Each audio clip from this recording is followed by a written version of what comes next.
Hey Thomas, how you doing? I'm great, Mike. It seems like since this is going to be a comedy movie podcast, we should probably have come up with a skit or something. But I always find those to be pretty lame. So, Yeah, well, when I was growing up, I was very poor and destitute, and we ate sand. Uh, we didn't have crawdads. You ate sand, right? yeah, no, we ate sand. Yes, yeah, sand. Yeah. Yeah, this was so this week we decided to cover two comedies, and the first one, Thomas, I gotta say, I think your pick outclassed mine, just for I think it had a little bit more age on it, and I think mine could become a classic too, but definitely a cult classic for sure currently. But Raising Arizona is on a whole other level, I gotta say. And I had not seen this movie in a really long time. But anyway, before we get to that, this is our weekly show, the first, the last, the Nerdom, with myself, Mike, my co-host, Thomas, and basically, we pick Nerdom, and we have three current shows. This one on Sundays is our main show. Then we have a Wednesday show where we do our grab bag recommendations, comic book, other media, that kind of thing. And then finally on Friday, we book in the week with Thomas's first trek into the next generation. And it goes like that. Anyway, but we're here today, and today we gather. We should have done a skit to honor, even to honor that there is just so much that you could glean from this. But anyway, I digress. But we didn't fuel up on electrolytes, so I think that was our problem. Yeah, exactly. Yeah, like in the toilet, like water from the toilet. Yeah, for sure. So your pick this week was Raising Arizona, with Nicolas Cage, and by the Coen Brothers, 1987. I don't know when it came out, but dang, this is a young Nicolas Cage, and I think Holly Hunter, I think too. Yeah, Holly Hunter. Yep. John Goodman. Yep, John well. Goodman. Yeah, very young, thin John Goodman. Yeah. And the Coen Brothers had done their first movie was Blood Simple, which was a very, very dark noir, southern noir kind of movie. And from the Wikipedia, they said that they wanted to do something a lot less dark and a lot more light, and I think they succeeded. They wanted to create a movie where everybody was likable, and I think they succeeded in that. And Blood Simple. Yeah, I'm just while you talk about it, I'm just pulling it up here in the background while we go back. But yeah, so this is their first. I have never seen this film. I've heard about it, but I've never seen it. This definitely should probably go in the category of to see. I'm not as familiar with the Coen Brothers as I should be. I mean, I've seen their stuff. I just never have coherently like put two and two together as a fan and done it like that. We probably should do like a film noir episode. And of course, when we do an episode, we never go with the tried and true. We kind of go off center a lot of times, but so Blood Simple would probably fit in that genre. And Blood Simple, just to go back to our interview with Joe Lansdale, it reminds me a lot of something Joe Lansdale would write, actually. Okay. And that's one of the cool things about the Coen Brothers is like, when you hear a new movie's coming out by them, you have no idea what it's going to be, if it's going to be a comedy, a drama. And even if it's a comedy, a lot of times it can also be a drama as well. Their stuff is very varied. And actually, I have seen Blood Simple but my first movie by them was Raising Arizona, Mm. and I was trying to remember my first thing of it. For some reason, in high school they had uh, I don't know what it was. It was some teen group. It wasn't like a music group or anything. It was a Uh-huh. teen, like inspirational group that would come around and do Okay. skits and whatnot. And for some reason, they showed a scene from Raising Arizona, and Okay. I need to see this movie. And I didn't see it in the theater. I didn't see a whole lot of movies in the theater. It was a big deal going to the theater back then, but I did see it on VHS. Was probably the first viewing I had, and I think I just remember the whole family watching it, and me just sitting on the floor dying laughing through the whole thing, and it kind of stuck with me. It's I'd say it was the first. I was always into comedy and whatnot, but this movie was like, okay, I totally got it. Is like everything else with comedy is like it was kind of hit and miss. Like I watched SNL, but I didn't really feel like it was for me. Right. But watching this movie, it felt like it was made for me. Yeah. Yeah. This has just got it, it it's a classic comedy show, and I guess the premise is that they have a prisoner and who I believe is free, but in the process of his in and outs of jail time, he meets this Holly Hunter's character who Ed. they just become enamored, and there's kind of a funny little mugshot thing, like where he kind of smacks his ass and whatever, and let me know how that turns out. Like there was just so many surprise laughs that I wasn't expecting, and geez, I think probably 20 years ago was probably like when I last saw this movie, like all the way through. But I honestly, might as well have been the first time I was watching it again, because I forgot a lot of I just remember the chase scene being so long and ridiculous. Like, it's not to spoil anything, but there's a pretty ridiculous to super ridiculous scene, and then it just catches up. It just goes from there all along. Yeah, the Nicolas Cage character, he's a repeat offender, as they say in the movie. He likes robbing convenience stores, and he's very bad with the getaway, so he gets arrested quite a few times. And like you said, High meets Ed, the police officer, and they fall in love after his repeat visits to to the prison.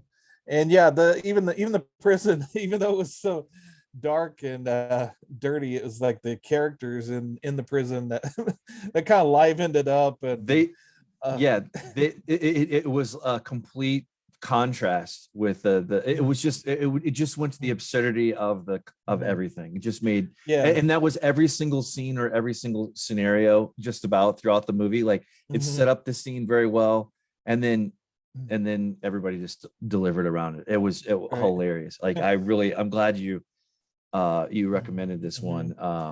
And the thing I kept on this viewing of it, I kept thinking was that it was obviously a comedy, but it had the sensibility of a cartoon. They took everything to the nth degree. Yeah, very cartoonish. That's true. Yeah. Everybody's larger than life, and there was maybe this time when I watched it, there may have been a couple of times where Holly Hunter's overacting didn't quite hit the mark for me, but for the most part, everybody, even though they were overacting, it all played well, because everything was heightened in the movie, and the stuff that they were able to get out of the baby, as far as the baby's acting, is just remarkable. I'm sure it took many takes to get it. Like you said, there's a big car chase scene, and the baby, they keep cutting to the baby, and he's in a little hoodie, and he's like pulling the hoodie over his face as things are going on, and you have to wonder how they got all that out of that baby. Yeah. And to kind of talk about the acting here too. Nicolas Cage was very kind of lower in some. Like he didn't go, but when he goes hard, he went really hard Mhm. I think it just played to the overall atmosphere. Like when he was like chill and trying to think of the word, when he was just chill and low key, not chill, but just more low key in his acting. But then he would, dial it up like when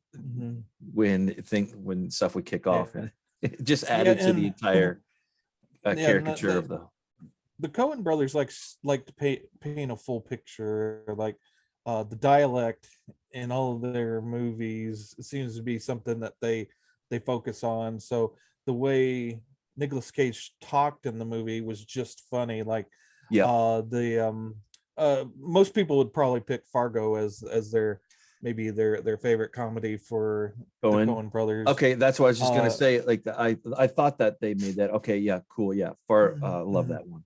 That's a classic. And and Oh Brother, Where Art Thou is another classic by them. But yeah, I mean, I could have picked either of those as well. And but this was the first one I saw by them. It's the most near and dear to my heart as far as comedies, and they and in going back to the whole cartoon aspect of it, I think they get, again, they paint a full picture. There's a lot of visual gags, like stuff in the background that you might not notice your first viewing, but yeah, they put a lot into a scene, not just one. They're not a one joke kind of writing team, and they also worked extensively with Sam Raimi. They actually worked on Sam Raimi's first movie, Evil Dead, and they've kept that relationship with him throughout the years. And there's a lot of scenes in this movie, even though it's not a horror movie, but they kind of feed off of each other. There's this scene where High is having a nightmare about this demon character coming in, this motorcycle hell rider coming in to spoil things for them, and he's riding in, and it's very cartoonish, but very cartoonishly evil. And when he gets to the house where they had stolen the baby from, there's like a scene where the motorcycle actually seems to fly up into the window and go straight into the mouth of the mother, that screaming as she finds that her baby's gone. And that's very reminiscent of the Evil Dead, where like he has the camera going through the forest and going straight into Bruce Campbell's mouth and fighting him during that movie, if you've seen that one. But yeah. We should that's just another one that we should probably pick up, and because it's just classic, and we have circumnavigationally covered some of his stuff indirectly here and there. But as we bump into these things from like one movie, it's kind of like the 6 degrees of Kevin Bacon kind of type thing, like where you get into this corner. I forgot about the Coen brothers on like now. After seeing this, it makes me want to go back and rewatch, of course, the Fargo classic, Wood Chipper, and then Oh Brother, Where Art Thou? And then I'm probably missing a long list of them, but first I would probably want to go back and watch Blood Simple first, and then kind of maybe we one of these days we could do a filmography on them. But yeah, this was like watching this the first time. It was awesome. It was just hijinks were hilarious. It was like watching Looney Tunes, I guess. That's a good way to put it. And like old school Looney Tunes, like where it's just, like there's like just everybody's trying to shoot at him. Like everybody comes out with like he just can't get out. There's trying to pull up and some fun. yeah, he's got to get the huggies. But yeah, the yeah, so Hi and Ed, they can't conceive a baby, so I don't Right. know if we got to that part where, yeah, they actually still uh the Arizona unpainted Arizona family, they end up having quintuplets, 5 babies, and since they have so many and Hi and Ed can't have any, they decide to steal one of the babies. Nathan, they think meant Nathan Jr. Yeah. There's a scene Awesome. where he's trying to steal one of the babies, and there's a huge 5 of crib them. with Yeah, yeah they all have their name names. plates. Yeah, their name placards, name plates over them. Like they all look the same. Like Yeah, yeah, uh, and there's a whole long sequence there where every time I watch it, I was like, what the hell is he doing? He just grab a baby and go, but he's placing them around the room, and I guess trying to make them stop crying or make noise, and becomes its own comedy skit in and of itself. yeah, a little set piece, and yeah,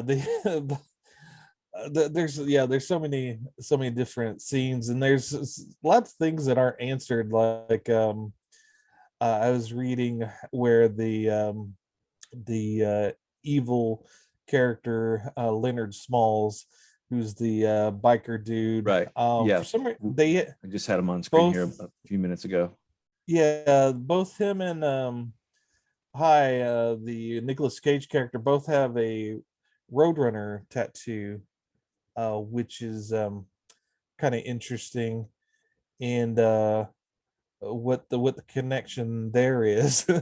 Like, are they long lost brothers, or is there, Oh, or is like the evil character the flip side of Hi, if he was a master criminal? I don't know. It's kind of interesting to think about. And then our buddies over at Red Letter Media, of course they don't know who we are, but but right. they I forget what they were looking at, I had where heard they something found about that it. tattoo. I don't recall that I heard any Yeah, lore about it, but it was but a reoccurring piece in certain movies, but I don't know mhm. anything. I don't remember Yeah, yeah, outside of that. there's a scene in oh, they were talking about the newest Spider-Man movie, but there's a scene in the Tobey Maguire one. I think it's the uh it was one of the three. It may have been the first one, like when he was kissing her upside down. On the wall in the background there's a poster advertising, I think, a gas station or a convenience store, and their logo was that Roadrunner type Oh, tattoo okay. that was on the wall. And then there's a lot of that stuff playing back and forth through, and Sam Raimi loves doing stuff like that. Like, he had we may get into this more when we talk about Sam Raimi, but in one of our future podcasts. But he had a Definitely. thing going with Wes Craven, like where um there would be like a scene, like I think in Evil Dead, there's a movie poster of one of Wes Craven's movies, maybe it was Hmm. Oh, okay. Nightmare on Elm Street or something, where it was ripped in half. It's like, okay, well, you think this is horror, well, Evil Dead's the real horror. He's ripped it in half. And so whenever Wes Craven did The Hills Have Eyes, he had a movie poster of Evil Dead in one scene where it was ripped in half on the wall Okay. in response to that. And That's I think funny. they played back and forth with that on a few different movies, just friendly little jabs at each other. So I'm sure there's a lot of little Easter eggs in all of their movies. Yeah, I they have to, like Sam Raimi. I know that Woodpecker one, and I do enjoy Red Letter Media a lot more now. Now that I've been turned on to him, like Yeah. just great it was just a great movie. I love it. I don't know why this thing isn't working, but Just the ridiculousness. Everything is over the top. It was perfectly doled out, perfectly timed. I don't think it's just, it stands on its own. It's awesome. Yeah, and I was reading where they I think Holly Hunter did Elastigirl too, I think. But there's just all kinds of, so much weight in this. Of course, John Goodman later on was in, wasn't he in Fargo? Or am I making that up? I don't, maybe not, disregard. He's in Oh Brother Where Art Thou, I think. But yeah, he's in a few of their movies.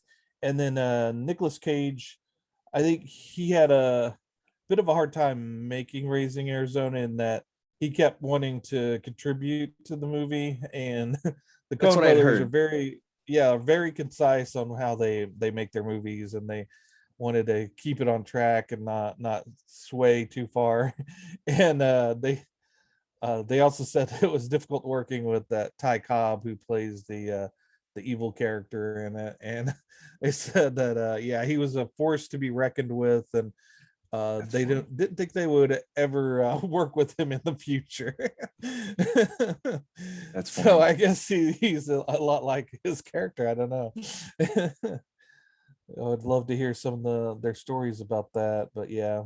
Yeah, it'd be cool to find a director's cut or something like that, or director's commentary, special edition, and then buy it. That just to buy it alone for that would be great, because like I am a cine nerd or sci-fi nerd, like in that vein, occasionally, like where you just want to know.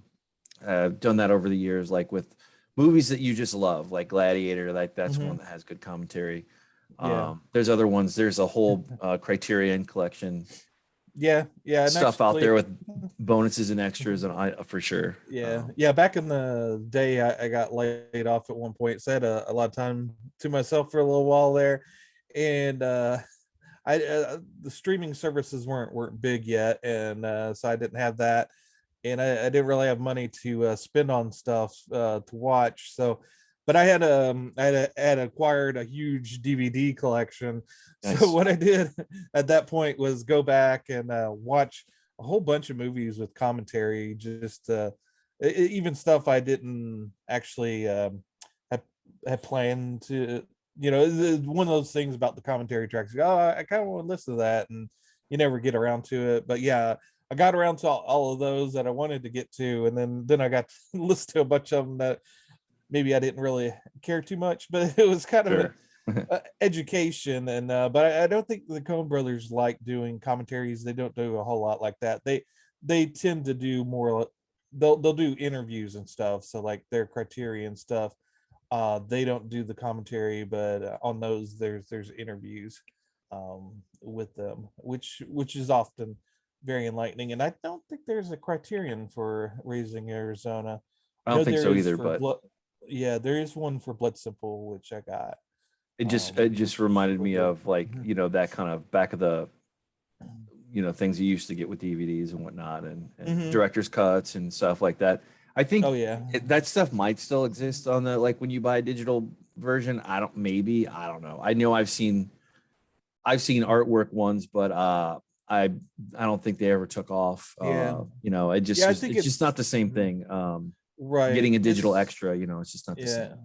It's more of a, it's kind of went more there still are a little bit for the physical media version of movies, but it's more or less advertising puff pieces as far as the extras, whereas the boutique video market has really cornered the market as far as extras, like Synapsis, who did the Suspiria 4K and a few others. And it's mostly with horror movies, because horror movie buffs are are those that are they love to get all those physical media and extras and whatnot. So on a lot of those, they have, in like Vinegar Syndrome, where we got the New York Ninja, they have a bunch of extras on those as well. So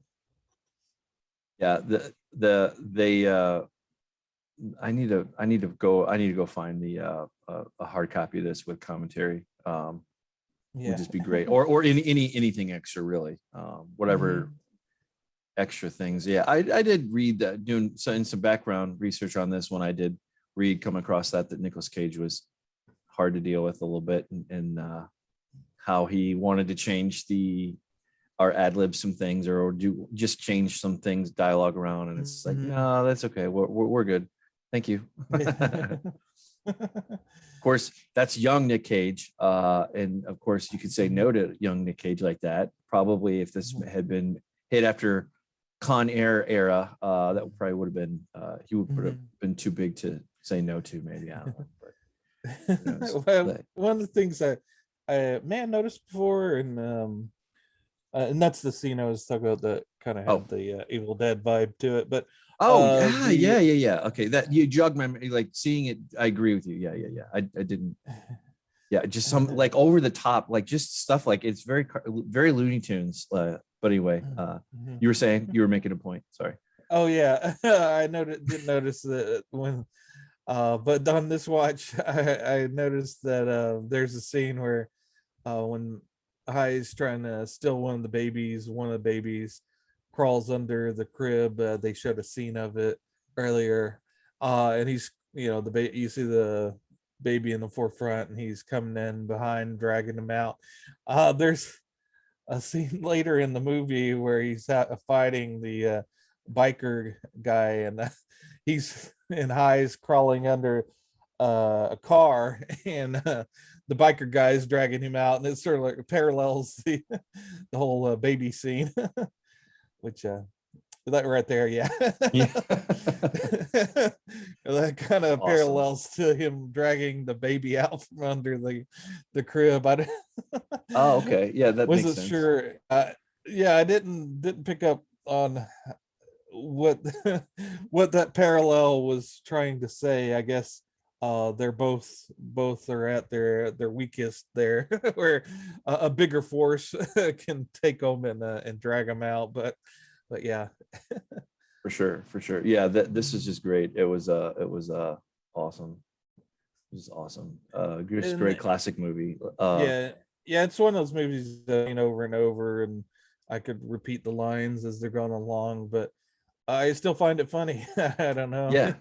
A lot of times comedies lose their humor after a couple of viewings, but they can, or if they're endlessly parroted, by the real world, like it can get old. Like there's a I like Will, what was it, Anchorman? Yeah, Anchorman with Will Ferrell. But there's like a local radio station here, and at the time I was commuting, like during rush hour, he had there's radio show, but every flip and break or whatever, like they would do quotes of that, and it's just like it got old after a while. It's just like, yeah, you're kind of running the movie. You kind of run the movie for me, man. Yeah, but and I'm that way with Monty Python and the Holy Grail, a great movie, but like everybody and their brother thinks it's the funniest movie in the world and will quote it, and it's like, come up with another comedy. I mean, you don't have to focus on this one. And I think it's a cultural touchstone for sure. Like you can just drop one line and then somebody will come along and pick it up and add to it. Yeah. So so yeah, if I'm gonna go for a Monty Python, it's not gonna be that one because it's been done to death. Yeah, Life O'Brien's funny. I gave my kiddos, when they were old enough, we watched one or two of those just for the sake of classic stuff. But yeah, it's good. Yeah, I agree with that with it. But this is going to be a new one that I'm going to revisit quite a bit more, I think. May get into the rotation. There's, I don't know about you, but there are certain movies like that I like to watch, pull them off the shelf, so to speak, occasionally, and rewatch because they're just fun to rewatch because there's that favorite fun film, and I could easily see that why. I don't know why. I guess I was just busy when I was probably around 20. I don't know. Probably doing a million other things. It was a long time ago. Another life. And certain movies hit you at certain times. Like, I'll watch something and not think much of it. And actually, another one of Coen Brothers movies is like the Big Lebowski, another classic comedy. When I first saw it in the theaters, I thought, oh, it's okay. And then when I revisited on videotape, I was like, oh man, this is the funniest movie ever. so yeah, That's it's true. I've had the that. I've had that happen before for sure. yeah, yeah. And Big Lebowski is another one of those that people Oh my god. harp on over and over. It's a classic, but yeah, people won't let it go. That's true. That's true. Yeah, that I love that one. And it's just like one that gets overplayed a little bit. Sometimes, but just depends, I guess, what crowd you're in and what's popular at the time too. It's sometimes it just that's true. it goes through. But yeah, no, that's another great. I love that one. That and my favorite. Well, that's getting too far field. Anyway, so yeah, no, this is an awesome recommendation. And good pick. Yet another great pick for too. I'm going to brag on you too, because I was at work the other day and we did like a little bit of a thing, a little bit of a Star Wars trivia game. And I got 15 out of 20 right or whatever. And I missed a lot of ones I should have known.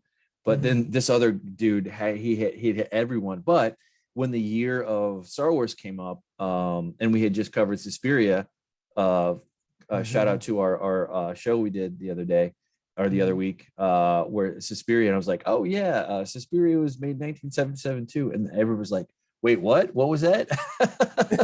what was that called? I was like, yeah, Dario, I couldn't remember his last name to save my life, but it was kudos to great, you definitely have a fine connoisseur's taste of just good film. Anyway, shout out to you for that for sure. But anyway, yeah, last week's was Suspiria. This week we kind of went more a little bit lighter, lighter hearted. I think to break it up, the monotony too of not that that's a monotony per se, but we don't want to go back to back on the same thing. But yeah, and to segue over, one last thing on Raising Arizona. I liked how the instruction manual was Dr. Spock's book on child rearing. I don't know if that's still a thing or not, but I liked how every time they transferred the baby to someone else, the book came along with it.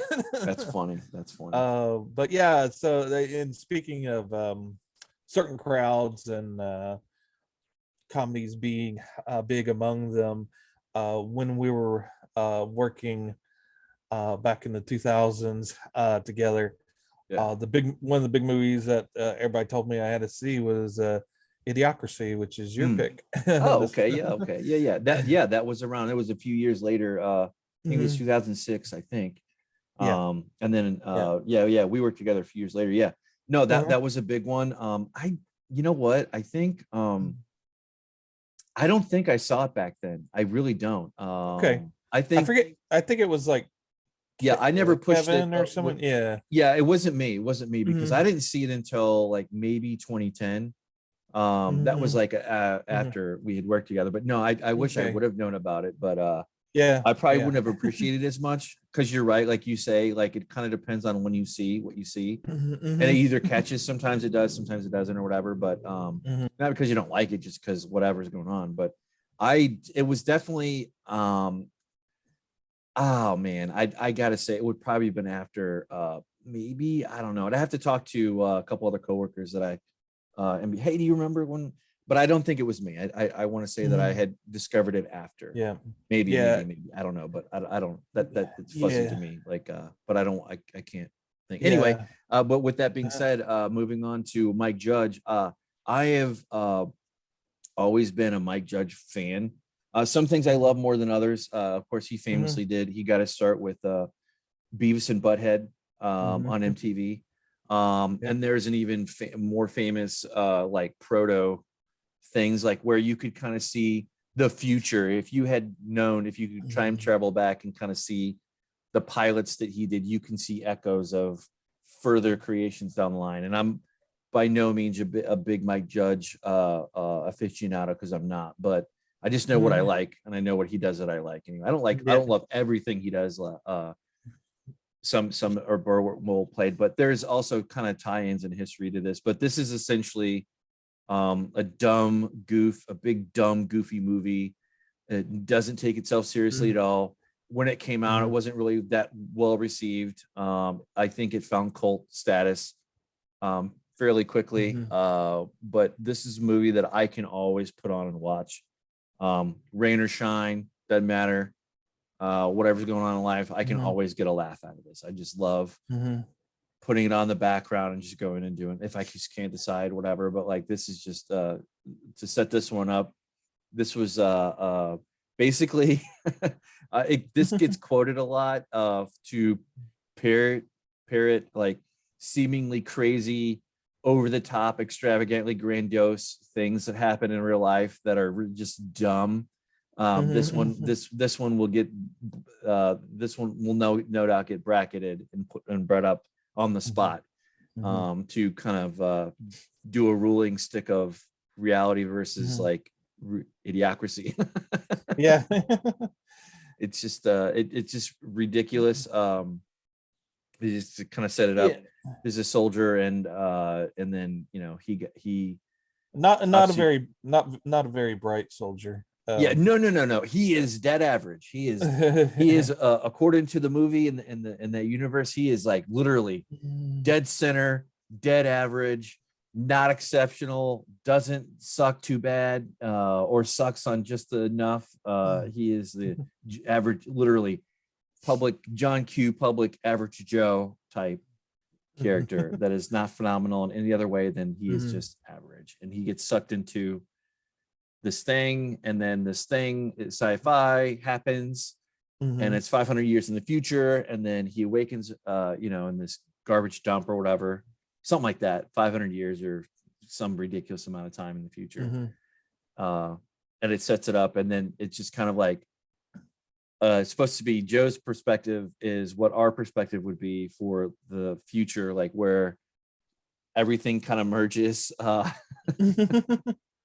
You see funny play in words for other corporations as they kind of go out, but it also had Maya Rudolph played the his side, and Ethan Coen. I didn't know that Ethan Coen did the screenplay in this, but that's it's a different Coen. Okay, different Coen. Yeah, I was kind of thrown off by that too when I was but then I saw the name and it was like, no, that's not him. It's just just a Coen. But in any case, but it's interesting coincidence. Yeah. So what did you think of this one? Like you, I've been somewhat of a fan of Mike Judge throughout the years. Like of course, everybody watched Beavis and Butthead back in the day, and then King of the Hill, obviously. I wasn't a huge King of the Hill fan. I've every episode I've seen, I enjoy, but I didn't. Same here. I didn't go out of my way to. So I'm not like a connoisseur of. If it was on TV, I never turn it off. And typically, I've seen like a million of them on, but never sequentially or following along. But and I guess the movie of his that is the most near and dear to my heart is Office Space. That he did, and it had a weird parallel to my life in that I just a little personal story. I'd gotten kind of beaten down at the time at my job, and it got to the point where I decided that I didn't care. Like there was that everything could just wash over me. I was done. And then I watched that movie at the insistence of my sister, and I realized I was in the same state of mind as that character, as the main character in that movie. He, of course, gets hypnotized into not caring and it turning out to impact his life successfly. Whereas I just had a mental switch where that happened. And so I started doing things that I normally wouldn't do. My personality kind of changed, and I got ended up getting a job interview for a company in St. Louis, and it ended up me going there, and kind of starting a whole new life there, and Nice. it just kind of was an interesting kind of uh it's one of those movies that are meaningful for your life, and that stays with you because of that. And Sure. I went on to meet you at the job, and and Cool, just cool. had a whole different kind of life through that experience. But with that movie, it kind of reinforced that, okay, I'm kind of on the right path Right. to things with how he's doing, you know. Because so the way he was handling things and how I was handling things in real life kind of paralleled, and it was just kind of interesting synchronicity at the time. Yeah, I did see Office Space way before I saw Idiocracy for sure, because everybody saw it. It was like a cult Mhm. classic. What Yeah, year? Yeah, 99. yeah, So it was yep. way before that. Mhm. But I echo you too, for sure. Like just being in a place where it runs you down, you're just Mhm. burnout, or just you feel like, you just get, you just every time you try to improve something, you just end up getting with a big no smoking sign, but whatever you want Yeah. instead, just a big, Mhm. it can be soul sucking. And then like Office Space, like definitely years Yeah, later, yeah. I would have that experience of it, just like the civilian side of life Mhm. sucking, like Mhm. Yeah, like yeah. oh my god, like what are we doing, like, Yeah. and you just gotta hang on and slog through it until you can Mhm. find a good Yeah, jumping off point, and you go. yeah. Mike Judge is perfect at creating that Mhm. kind of Yeah. soul sucking kind of movie. Mhm. Like it's in various aspects of Beavis and Butthead, King of the Hill. It's woven throughout his. It's a common theme he likes to kind of call back Yeah. to. Yeah, But I didn't he's know that about you. Like that's awesome. That's awesome. That yeah, you he's yeah, he's very working man, kind of a storyteller. Obviously, like with King of the Hill, he has real good understanding of the working man, sort of surviving day to day. And he's also a Texan, which I'm from Arkansas. We've got that whole kind of southern connection. But yeah, with Idiocracy, it may not be one of my favorites of his, but Sure, it's I could see it's that. a it's a enjoyable watch. Like there's certain things that me personally I would have tweaked, and then there's certain things that current day wouldn't fly, as far as as scenes you could do, or words that you could say. But yeah, but that was kind of fun to do. It actually, I watched it on YouTube. I guess YouTube's gotten into doing showing movies now. They showed like commercials like every few seconds, but so I didn't have like an ad blocker or anything on my. I watched it on my TV. But it was interesting to watch it that way, because like every, like I said, every 5-10 minutes they would show a Yeah. commercial, but they were only like for a few seconds. So um I don't want to play that and run afoul of the algorithm gods, or whatever. yeah, definitely.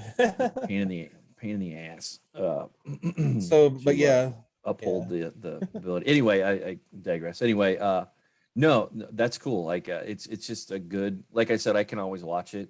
Mhm. Um, and I'll stop playing that a little bit, but yeah, that's cool that it was free on YouTube. Yeah, they are trying to do a lot more. I see occasionally it'll throw like a movie in my autoplay list, or when it Mhm. autoplays whatever, and a lot of times it doesn't make sense when it recommend. I mean, it kind of does make sense, but I don't want. Mhm. I don't want to Yeah. watch a movie on YouTube sometimes. I just want to watch whatever niche content rabbit hole that I'm in, degree rabbit hole that I'm Right. in, down or whatever, as it were, or whatever. Yeah, I agree with that completely. But yeah, Yeah. it's great, great Yeah. movie. Like it's not. I totally admit it is not the best acted movie or whatever. Like I did fall in love with a lot of characters in here that I came to love later on, and other things like Luke Wilson. Mhm. Sometimes people have a love-hate thing with Luke Wilson, Owen Wilson, kind of. Sometimes they do that. Maya Rudolph did great. Mhm. I wish she would Oh, have wish she yeah, would be able to do more great stuff, but it is what it is. yeah, yeah. That Luke Wilson, I loved him and everything that he's done with Wes Anderson, him and his brother. Oh yeah. Oh god, yeah. uh, The Royal with Tenenbaums and all that Darje- all that yeah, stuff. bottle rockets, a classic, and then I haven't seen that one. yeah, that may be a future watch for us. That It's for it's sure. when with Rushmore on Wes Craven definitely That's what it was. Rushmore. kind Wasn't of, yeah, Bill Murray in there too? yeah, Bill Murray was in Yeah. Rushmore and most of his movies. Wes Anderson kind of cemented his vision and then made the template with Royal Tannenbaums, and all of his movies kind of have a look and feel to them, except for Bottle Rockets. Bottle Rockets has that humor, but it doesn't have that visual style that the other of his movies have. Since it's his first movie, you know, obviously he was kind of ironing out what his vision was. So Sure. that one kind of sticks out as something different, and I always like it for that rawness to it, and it's still really funny. But yeah, and I think Luke Wilson's the main character of that one. It's all about them trying to pull off a heist, and they're Hmm. guys that are probably better off not doing a heist. Yeah, Speaking of Idiocracy. yeah. But yeah, rolling it back, I love Wes. Like we definitely, that's another one we probably should do a filmography on one of these months. I've seen a lot of his stuff, and I just fall in love with every one of his films that I've seen. And there's actually quite a few that I'm behind on.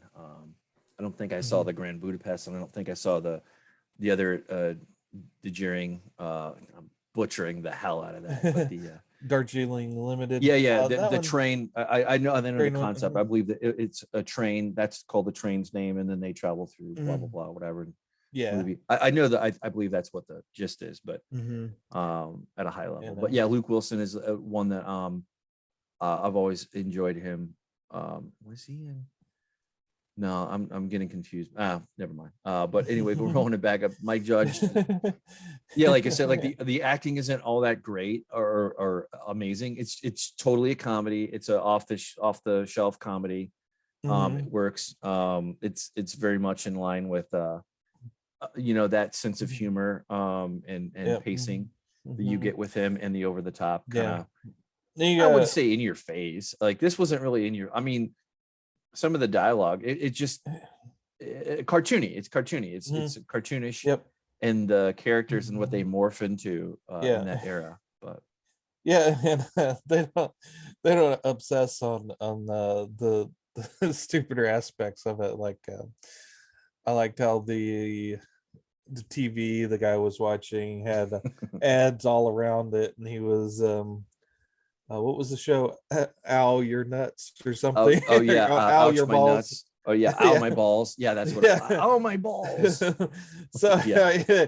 you know, that was obviously something they would watch if they're all idiots. But they Go away, and Baton. it was a joke that kept coming back, but it wasn't overly abused. And Terry Crews as the president was quite fun. Yeah, the acting wasn't great, but it didn't have to be, but the Right. actors were obviously having fun doing it. So I mean, I should say the actors who showed up and acted did very well. They did they did a good job. But not like nobody's gonna mistake this for being on some award list or something like that, unless it's comedy or something like that. But yeah, and I don't know what it is. It's nothing personal, but I've never really cared for that Dax Shepard.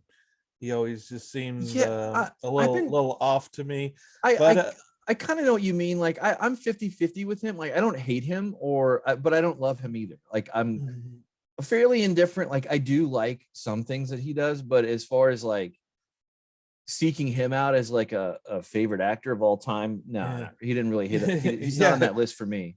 Yeah, if he's in something, I'm not like, oh, I gotta see that. But No. yeah, he was entertaining in this. But of course, he's playing an idiot lawyer, so it was easy to dislike him in it. But yeah, I guess he's never been in anything that really wowed me. But yeah, it's like I said, I don't I don't hate any actor because I don't know any of them personally, Right. but yeah, I don't dislike him, but it's like when I see him, it's like, okay. He's okay. He's okay. I've seen him And inside stuff like Employee of the Month. I've seen him in that. Like that's a throwaway one that you take it or leave it. It was all right. and I think that was maybe Dane Cook.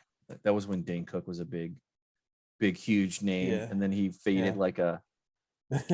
Yeah. Yeah, it's like some of those comedians just disappear. Like their shelf life is like milk. It just it expires very fast. So like with Carrot Top, but yeah. Yeah, I'd argue Dane Cook was funnier than Carrot Top, but that's my personal opinion. But, Yeah. Yeah, like Dane Cook actually had a few comedy albums that he just didn't have the sticking power. I think after about 5 years, it was like, whoop. Yeah, there's one of our coworkers, he was always trying to push uh yeah Dane Cook on me, and he gave me he gave me some of his comedy albums, and on one of my 6-hour drives back to Arkansas when I was still living in St. Louis was I threw that on, and it did keep me entertained on my drive. So yeah. Oh yeah, maybe it's, with Dax Shepard, it's because I originally saw him on the MTV show Punked with Ashton Kutcher, and maybe that just rubbed me wrong. Yeah, Ashton Kutcher's like one that like I have. I'd say it's a little warmer than Dax Shepard as far as like Mike, as far as I'm concerned or whatever. Like, but I don't like he's okay. Like I don't have anything negative to say about him, but like I don't seek him out either as like amazing. Because honestly, like if we're talking about shows that kind of annoyed me or like that I just never got into, that 70s show, I never got into that. It's kind of like the CBS show, the one that I guess it's famous for nerds hating on it. But I just never got into it. Like the one with Sheldon. And what the hell was that one called? Gosh, I don't know. But whatever that one was, I didn't hate it. Well, I avoid it because I just don't think it's funny. But I mean, when I sat down and like watched shows or whatever, like family had it on, and I was visiting them, or like, and I would fall into it. Like, okay, fine, it's all right. But well, it was kind of it's going to kill us for not knowing the name of it. What is it? I almost have it too. The spinoff shows called Young Sheldon. I know that. Yeah, is that still on, or is that still a thing? I don't know. I guess you could search Young Sheldon. It probably will pull up the name of the show. I kind of almost want to refuse to. But yeah, I was kind of like you. That 70s show. If it was on, I would. I mean, it was okay. Like I didn't. I later on I kind of liked it a little bit. Like, but not like. If it was on, I'd watch it, I guess. But I wasn't like. If I had a say in picking the show or something, like I would never pick that per se, but yeah, the Big Bang Theory. Yeah, that's right. That's right. Big Bang. Yeah, it's okay. You know, that's sort of like what your mom or grandma thinks is nerds. You know, right. So it's something that they could watch that they go, oh, that's the stuff you're into, isn't it? Yeah, like, no, yeah, sure. Yeah, no, I will admit to watching compendiums on like what the show is about or whatever. I like to kind of just know, I guess. I don't know. But aside from that, like that's about just to understand the story arc from here to here. And it's just not doesn't rate on my scale. Yeah, and I think comedy can be very Subjective. Subjective, yeah, absolutely. And also very how do you say, like people argue over, and like with the Big Bang Theory, there's a big contingent of people that hate that, and will play endlessly clips of with it without soundtrack, with the laugh track, and really the laugh track really adds to the humor. For Sure. most shows, actually, the so it doesn't play very well without a laugh track. But in a interesting note, that show MASH back in the day, that Uh-huh. was a comedy to us, with a laugh track and everything. Uh-huh. In the UK, they played it without the laugh track, and they treated it as a drama. Really? I did not Yeah. know that. Huh. Interesting. So yeah, and which I'm sure it could play as that. So yeah, I'm kind of interesting how certain shows play without a laugh track, because like with Probably The not very Office. well. Probably not And very well. exactly, because you have to plan for the laughs, whether it's a laugh track or I think with Seinfeld they had a in studio audience that they Yeah, live recorded the studio laughter. audience. Right. Yeah. That was that during that era of TV, which is no Mhm, more, I think, is pretty much it's mhm. gone. Yeah, and but the pacing's different, because you have to pace for the laughs, whereas like say the Office, which is I guess a kindred spirit to Office Space, is that you play it without a laugh track. Maybe you pause a beat for at home laughs, where as far as maybe not missing what else is going on. But yeah, I think it would have to do a lot with pacing. Yeah, the last sitcom show that I actually enjoyed and I actually sought out was probably like Two and a Half Men, and then after that, probably just before that show ended, was like when I was kind of, my viewing habits had changed too drastically for me to care Mhm, or follow or attend to mhm. these sitcom kind of cookie cutter punch them out. Like now, I'm not gonna lie. Like I love to watch any random Seinfeld. I will watch any random King of Queens. I will Mhm, watch. But those are things that I love and have mhm. nostalgia for, or something like that. Yeah, But yeah, or just I just mhm. love them. Like I Yeah, get it. So yeah. and I'm sure there's a lot of people out there that totally hate King of Queens and they just don't understand why is this even funny or whatever, Mhm, versus like I feel that way about Big Bang. Like I just never got mhm. into it. So Right. Yeah. it's all to taste. And this Mhm, Idiocracy is a case in point. Like you think it's funny, but you don't think, like you don't see, like are you going to watch this like maybe every 10 years maybe or whatever, I don't know. But right. but I get it, like not everything is hilarious Mhm. or Yeah, yeah, and like I said, it's to people's taste. Like sure. I lean heavily into British comedies, and some people just can't stand those. I like it Um, to a point. Like the mhm, original. That's actually a case in point. The original Office over there is mhm, funny, I think. But then there's one that everybody recommended to me. Was like the IT Crowd. I just uh-huh, never got it. I mhm, get that it's on the surface funny, but like me watching mhm, it and like rolling on the floor laughing or whatever, or mhm. I'll occasionally chuckle, but like I just never found the appeal. Probably because I was actually working that job and like I was just like, I don't want anything to remind me of like like when Yeah. when we worked together. I don't know about you, but like the last thing that I ever wanted to hear, I didn't want to hear a phone. I didn't want to hear the ringing of a phone. I didn't want to hear any of that stuff. Like I didn't. It was probably too Yeah. close to home for me to get Yeah, enjoyment out of it. and I can understand that, because I loved the IT Crowd. So yeah, there's another thing where we were kind of different on. And but yeah, when I'd originally saw The Office, I felt like you with the IT Crowd. I couldn't watch it to start with, because it hit too close to home. Those office dramas that go on, that it just kind of was like, It wasn't bad, it was just very cringe for me, and that Right. I just can't do that, right now.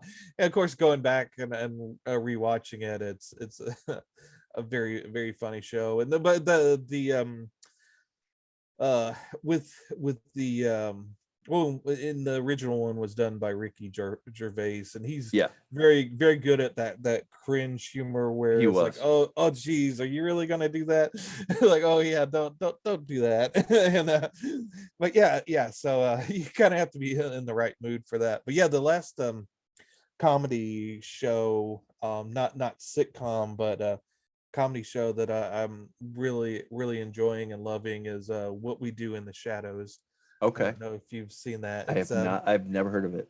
It's about a it originally was a movie, which they've made into a comedy series on Okay. FX. It's basically about a group of vampires living together, and the TV series has Matt Berry Okay. in it, and he's my favorite British actor. He's incredible. He's also an Awesome. incredible musician and singer too. I love his music too. I'm a huge Matt Berry stan, as the kids say. Nothing wrong with that. Nothing wrong with that. Yeah. Well, yeah, I agree with you. And with that, not much to share. I definitely think the sticking power. Well, I think that these two are very good examples of the sticking power over time. Obviously, Mhm. Raising Arizona has got about 20 years on Idiocracy, and it's a legend in its own right. Mhm. But at the same Yeah. time, Idiocracy isn't classic like that, but it is Uh-huh. a cult favorite, it's legendary in its own right for different Yeah. reasons. Like, but they're two Yeah. vastly different Yeah. legacies here, I guess, is what Yeah. I'm saying. And I didn't give too much love to Idiocracy, but what I do enjoy, and what held my interest and kept me Sure. going with it, is that a lot of times with movies that poke fun of current day, or they do like social commentary on things that are going on, they don't a lot of times they don't stand the test of time, or the Right. humor falls flat later on. But this one Right. had the foresight to see trends that would continue on, like advertisement getting more and more obnoxious, like with the clothes being actual ads and Right. whatnot, is very much with us still today. And then watching TV, maybe we don't watch as much TV as we used to, but the ads plastered all over the TV screen was very, very much still with us. And the tiny cars that they drive around in, and when at one point the Luke Wilson character becomes a fugitive, and the car shuts down once it's alerted that he's in the vehicle, which is something that could happen today. Yeah. Or Yeah, I'm not gonna lie. A lot of like when things talk back to us, and then this is like a little quick rant, but like when things talk back to us, like you want to cuss at them. Like it just provokes that I don't know what that is, but it just provokes that that not rage, but like this, like the machines around us are dumb, and it drives you nuts when they can't do something simple or whatever. Like we are definitely not in the Jetsons future of like yelling out, turn off the lights or whatever. This kind of goes into like why the light switch will never be replaced, no matter, I don't care how smart things get. You just want to turn it on or whatever. But like Yep. definitely like a Mike Judge type rage scene, like where like just like the Office Space, like where they go down on that printer, they go to town on it. And there's other various levels of that, and this doped throughout this movie too, for sure. But yeah, but anyway, I digress. But I agree. Yeah. It's just a personal favorite of mine. Like Yep. it does it loosely, I guess, align with each other. I don't, we didn't really plan that out, but Yep. where there's a Yeah. And, caper. yeah, and I have a friend that if it was feasible for him to live out in the woods, he would. And when we were teenagers together, I felt he was my equal as far as technology and knowing it all, and maybe even being a little ahead of me. But Sure. now that we've gotten older, and I've stayed with it, and he's kind of gone further and further out into the woods, so to speak. And now he's coming back and getting his high speed internet and trying to figure out this whole streaming service thing is Oh it's yeah. kind of eye opening as far as try to get your parent or grandparent hooked up with something. Oh Kind yeah. of it's kind of interesting in that who you thought was your is your peer, but is having that issue with technology and not being familiar with it. It's kind of enlightening. Yeah, that's true. Yeah, yeah. And to talk to bring up what you were talking about before about sarcasm and some of those last. I remember my dad grew. I was raised on The Onion, and that satire things like that. Nowadays, Mm, it's the Bee and the Duffel blog. That's a military one that kind of does that same thing. But there's all mm, kinds of like. But of course, we live in interesting times, like where literally one headline a decade ago mm, was like obviously farcical and not mm. reality is like Yeah, actually encroaching on reality, and like people kind right. of Yeah. just find that way to just cope, I guess. I don't know, humor is always a good Mhm. way to cope, whether it's Right. dark, usually dark humor. Yeah, and there's always like sort of like a zeitgeist as far as what most people find funny. And Sure.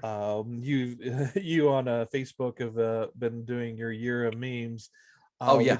which that's, I mean, that's just a given nowadays, the meme. And then Right. how you do your meme, and a lot of what of course you may have a better insight since you have kids, but it seems like the kids humor has gotten a little bit more abstract and sort of Oh yeah. weird humor, like you're like, what's funny Oh about yeah. this? Oh yeah. Yeah. Like when I before kids of kind of case in point to this, just the era that we live in, like I would say that like Aqua Teen Hunger Force, which is just so absurd and it's very niche and Mhm. whatever, that kind of sub niche humor has only grown. And unless you loosely follow along with that or you took part in that, you wouldn't understand any of these jokes. Like you'd be a Mhm. boomer. Like yeah, Right. for sure. Like Yeah. just kind of, yeah, I did this year. I decided to do a meme a day kind of thing.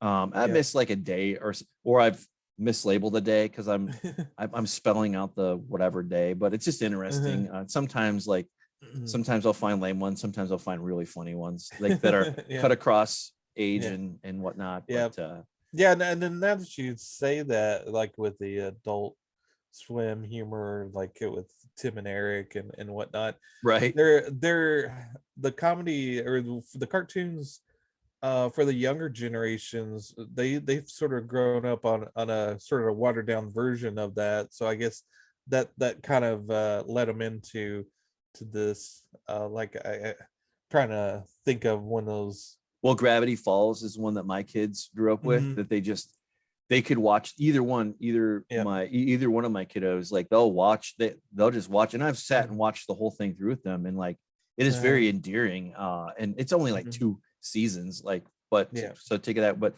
there's all kinds of little cartoon series like that were made by various folks that worked in this or that. Of course, Rick and Morty or whatever, that kind of fell off a cliff. But I think that just I mean, I enjoy it still, but like it's not like as hot as it once. It took Yep. over the world for like a good year and a half Yep. When for when people discovered it and made. You want to talk about yeah, overquoting things, like yeah, that's one of them yeah, right yeah. I think um when the guy was standing on the counter screaming "Pickle Rick," that was sort of like the the death of that culture.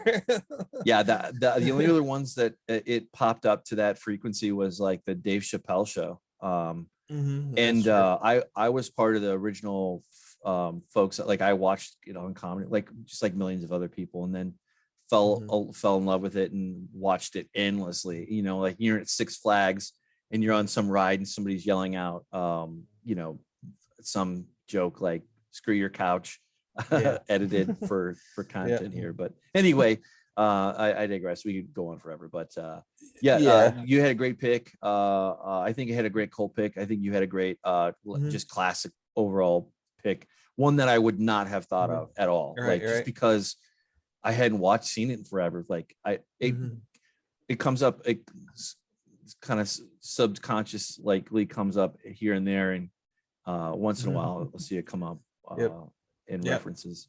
Yeah, and you picked a cult classic as well.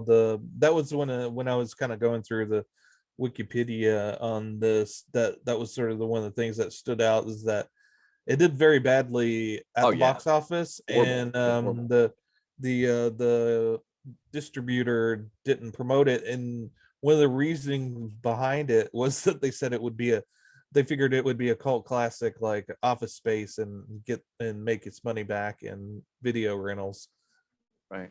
And that's why they let it die in the in the theater, which was, I guess they were right that it did become a cult classic. Yeah, they did that a lot with Mike Judge early in his career, not gave him his due, like when he should have had it. And the same thing could be said for probably the Simpsons creator at one point too, Matt Groening. He was kind of crapped on for a long time, and he had contracts and stuff that like he had, that they just refused to like let him go or do like what he wanted, and then that kind of played havoc with his. Fortunately, though, it didn't matter. He rose up anyway. Just like that. And case in point, I noticed, and I reshared it on Facebook. Mike Judge is coming back with a new Beavis and Butthead movie that's going to be on Paramount Plus. Very cool. It's going to be out later this year, and he said that that and some more stuff with them is coming out, and he said that but it'll take a little bit because they got to get back in shape. And so he did a drawing of Beavis and Butthead, a little bit overweight and a little older as well. But yeah, so it's kind of something to look forward to. And then speaking of it, that'll be interesting to be in the era of South Park, and even now South Park is long in the tooth. Yeah, absolutely. But I hope they do. I hope they take their time, even if that takes 10 years. Like, please don't run. And he won't. They won't. I hope not. Yeah. And then speaking of Idiocracy culture, one of the things I saw, when I was I knew it was on YouTube, so I was looking it up, and some of the search results for Idiocracy Explained, and then it just set me off on that mental tangent of there's all those explained. When it first started, those channels that did that would like every little Easter egg and every little clue or key, or explaining the so-and-so movie ending explained, and some movies are a little confusing, and you could do with a little help, but like say ending of Idiocracy Explained, you don't really need that explained. Or maybe you're an idiot. But yeah, seeing a lot of those this movie explained, it just takes me back to this movie and that the culture that they're kind of making fun of. I don't know that you would ever really want to watch. I agree with you, like it's a little bit okay, I guess like I get it on things like The Godfather, or The Sopranos, or even deeper heavy sci-fi that is like so niche that nobody cares, or plug in whatever David Lynch movie. Their ending explained. That's obviously needed. Right. I get it. Someone would want to that goes, I think that just goes back to what we were talking about earlier, like just being hungry for something cool. And like that commentary, that kind of thing is missing nowadays, but it's picked up by YouTube and by the fans, and we do a lot of work to do that heavy lifting and keep it alive, I guess. keep it burning. A lot easier nowadays, but great movies all around. I think for a chuckle, no matter what your mood is.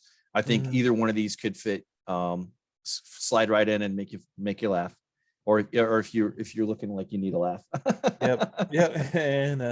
And I think we're probably wrapping up, but so we are. If you want to like, comment, and subscribe, and then with your comment, if you want to mention your favorite comedies that we might want to look at in the future, that'd be great Yeah. too. Yeah, and let us know. Maybe we should maybe we could do a poll or something on social media or something, like which one we should do. Like, should we do Wes Anderson films next, or should we do the Coen Brothers? Like, that would be a good question for our audience to decide here. If we Yep. can. But yeah, please like, comment, subscribe, like Thomas said. And this has been another great banger of an episode with Thomas and I on the first to last, the Nerdom. And peace. See you.